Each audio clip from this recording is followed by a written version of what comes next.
رات کی قسم جب وہ چھا جائے اور دن کی قسم جب وہ روشن ہو جائے،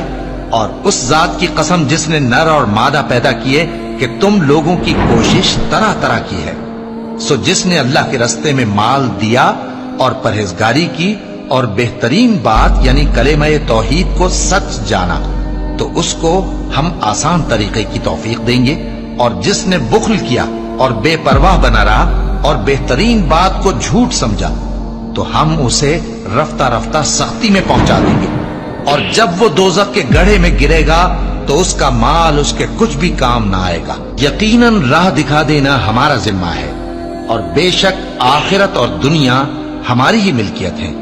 سو میں نے تم کو بھڑکتی آگ سے خبردار کر دیا ہے، اس میں وہی داخل ہوگا جو بڑا بدبخت ہے، جس نے جھٹلایا اور منہ پھیرا، اور جو بڑا پرہیزگار ہے